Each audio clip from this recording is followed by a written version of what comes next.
Hey everyone, this is the Bearded Zeno, and this is going to be my review for the McFarlane The Walking Dead red top, color top figures.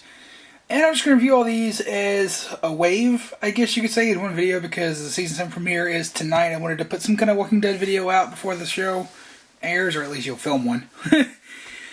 But I just got Michonne and Daryl yesterday, so I figured, you know what, perfect time to do it. I've had Rick for a while. If you've been watching the Toy Hunt, you know that I've had Rick for a good while. But I picked Michonne and Daryl up in my local GameStop yesterday, along with the Titanfall 2 Jack Cooper, some Rogue One Pops, and the Fear the Walking Dead Travis. So yeah, from the color top. So I'll be reviewing those two of the color top videos, and they're all separate, figures and all separate videos. There we go. But I figured I'd do these guys as one set because it's like a typical NECA wave, I guess you could say. And these are going to be all of the Walking Dead ones in the red, I believe, because I think Abraham and Carl are in the blue wave, if I am correct. Abraham might be in the red, but I'm pretty sure he's blue, because red is only 8 figures, which, we'll look on the back here. Perfect timing, I guess. See, it's one of 8, which, you have Rick, who's number 1, Michonne's number 2, number 3 is Travis, number 4, I think, is Connor from Assassin's Creed 3, number 5, let's see, is that Daryl? No?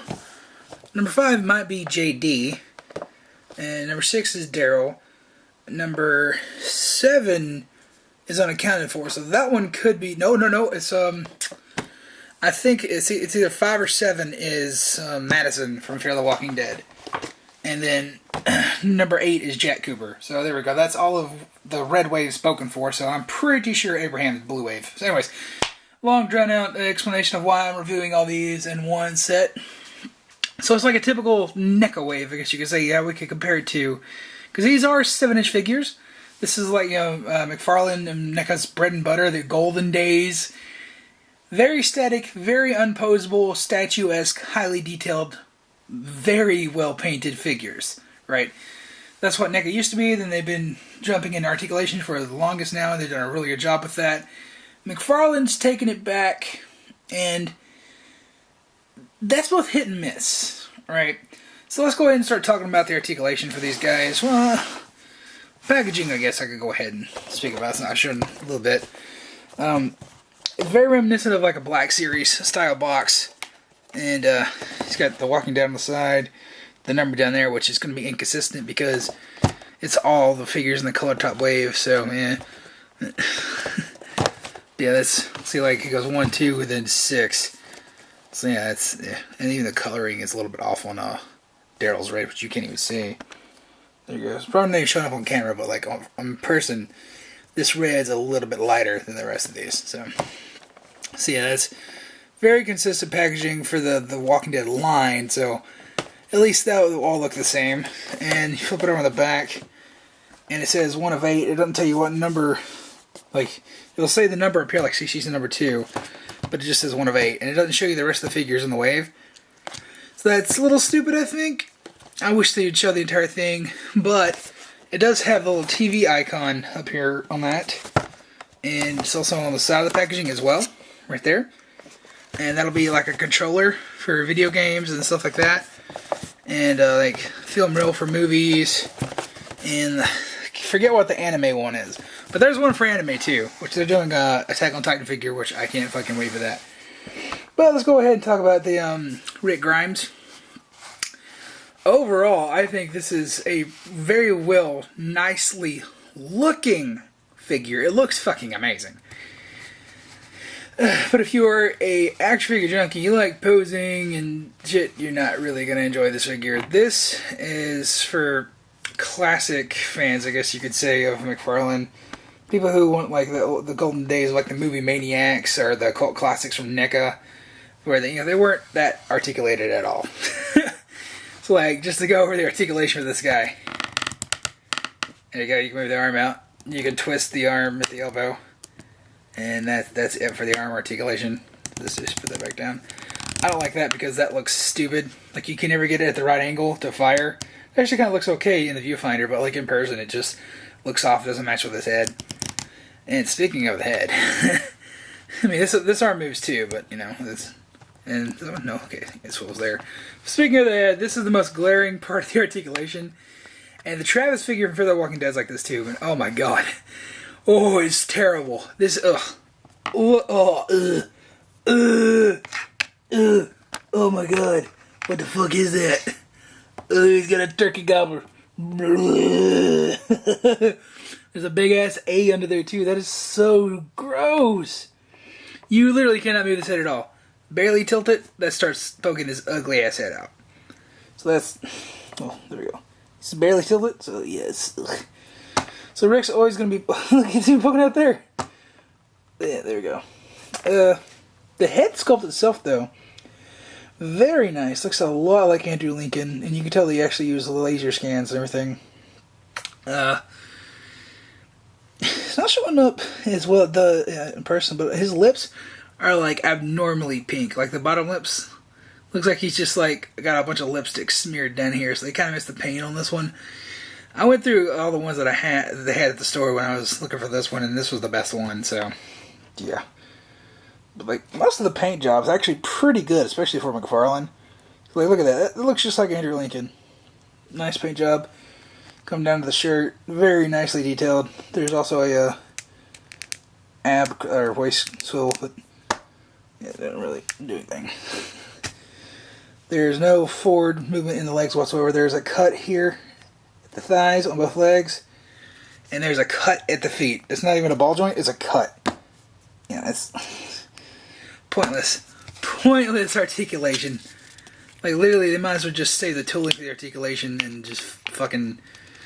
Just kept it as one solid figure. I honestly think the articulation is just there just because they broke it down in molds to make it cheaper.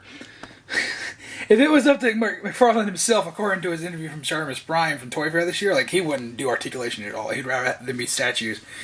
And honestly, I kinda would prefer that out of these guys because they look great aesthetic poses. At least they're picking good poses so far. So that's good, you know. But one issue with the Rick is his left foot.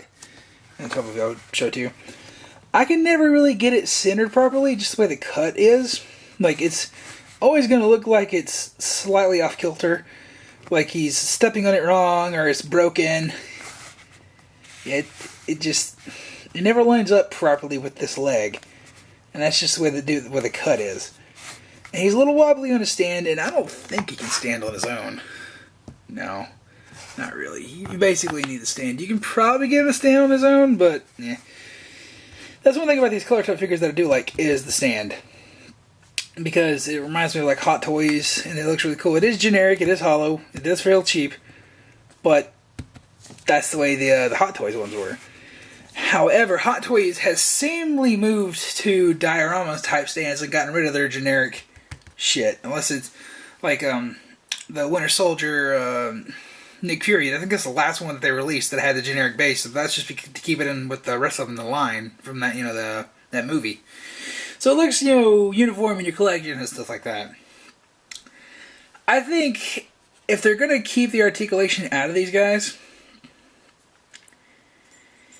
get rid of these and give us actual diorama bases.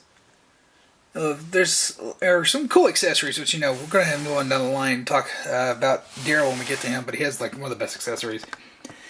Now, Michonne, she looks fucking amazing in this pose. This looks really good. I like this better than the 10-inch one. I've never, picked up any 10-inch figures, but this looks really fucking good. Okay, I almost knocked it over. Just like that pose, that looks just like Denai Guerrero, how the fuck you pronounce her last name. Sword looks really good in her hands. Nice thin paint job here. Let's go ahead and zoom in just so you can see. There we go. Yeah, see, that just looks just like her. Really good figure. Really good. Looks nice. Nice paint job, nice detail. Again, the articulation is non-existent. There's two cuts here. Like, I'm not even going to demonstrate to you. Is there even a cut at the foot? Nope, there's no cut at the feet. I don't feel one whatsoever. So these cuts are basically pointless. I think they're just there for the molding, honestly. Is there a cut at the waist? Okay, so yeah, you can kind of adjust it, but it looks a little wonky. There is like a limitation that you can do where it doesn't look stupid. But It's so minor. That actually kind of looks badass. I might leave it like that, where she's kind of facing forward. Yeah, that actually looks pretty good. I like it like that. There's a little slight gappage here, as you can see. But, I think that's worth it just to keep the pose like that. It looks pretty good. The arms... God, it's not worth me taking the sword out and rubbing the paint off because it's pointless. It goes like, eh. Pretty stupid, and you have to attach the sheath itself. So I'm not sure if that's the way it goes. That's the way I attach mine. It looks cool in the figure, so I'm okay with it. So yeah, the Michonne one looks really good. It doesn't really come with much. She got the same generic base.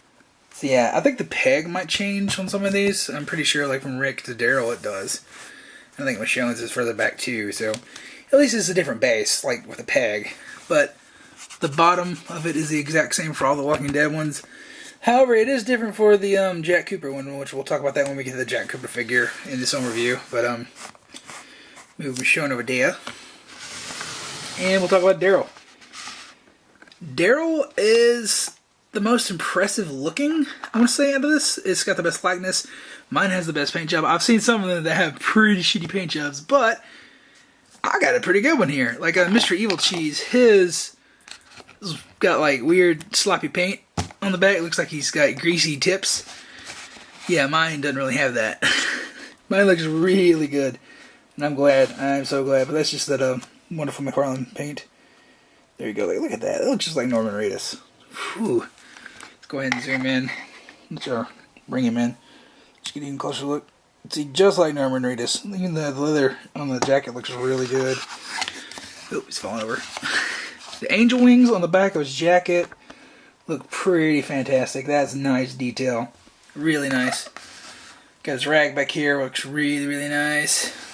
And his articulation, he has more than the rest of them, but it's still kind of pointless. However, I have been able to get a couple poses out of this guy. So you do have choices. Like you can, I will say he is the most difficult for me to stand. I don't know why. It's like he has like actual ball joints on his feet, so they have a little bit better range. But it's like if you line the seams up in his pants, he doesn't really want to stand. And I don't know. I'm a little anal about the seams lining up when there's cuts in a figure. It just looks a little stupid, honestly, to me. But he has 3 accessories. Of course, he's got his crossbow. He's got this knife, which looks okay for McFarlane. It actually looks like a fucking blade, which is really cool. Let me put that back in there. And the coolest accessory that he has, and I didn't know this guy was coming with this, and it's just so cool. You got a fucking walker head, and like Mortal Kombat fucking spine rip shit. That's so cool. Get a fucking walker head and spinal column. I mean, good lord. That is so cool. Nicely detailed. They need to throw more shit like this inside with these figures, you know? Just more random body parts. Like, I love the idea of this, you know? Or having like diorama pieces. Hell, give like a build a zombie piece in every single one of these. That would be so cool. Build a zombie? Please, come on. I would buy every single figure if they have a build a zombie piece. Oh, come on now. That's cool. That's a really cool idea. Build a zombie. So, yeah, his articulation, he has actually the really good joints that they had inside the 5-inch figures, inside the elbows, so they got good range. Elbows, shoulders, I'm sorry. These cuts on his elbows are very noticeable, and I don't like that. They look a little shitty, honestly, and I don't like cut joints. They stand out really bad. So yeah, But you see, he's really wobbly. Really wobbly. It's not like I'm touching him. If he's want to stand, he's fine. But there we go. Okay. Oh no, that's lined up. Still fucking. Yeah, that'll do. That'll do, pig. That'll do. Be like, he looks really nice. Really, really nice. So let me just get these guys all lined up. You know, the Walking Dead Trinity, I guess you could say. And these figures look absolutely great. The details there, the sculpts there, the paint's there. It's just the articulation. If you can get past the articulation, these are awesome. They look great on the shelf, especially when you get, you know, like the entire cast going. Like if you have just one by themselves in a collection with the NECA figures, it's gonna seem oddball. It's gonna seem weird, just like having him like next to like your Alien figures or Terminator or something like that. But if you collect all of these or a couple of these and line them up like this, they look great. They look, you know, they're perfectly in scale with each other. And I think this is going to end up being a good line. I really do. And I'm glad they brought them back in 7-inch scale, because that's what I prefer. I'm like 1/6 first, and then, you know, 7-inch, 6-inch. The 5-inch were just way too small. The detail wasn't there. The articulation was crap on those. And I'm kind of okay with sacrificing pretty much all the articulation to get them in 7-inch scale. This is kind of what I think they should have done with the line to begin with. So, yeah, I'm glad we're getting them. I'm going to keep collecting these. I'm really impressed with them. And I highly recommend them if you can get past the articulation. That's the one caveat. So that's going to be it for this video. If you have any questions or concerns, leave me in the comments down below. Let you guys know what you think about these figures. Let me know what you think about the Season 7 premiere tonight, and I'll see you in the next video.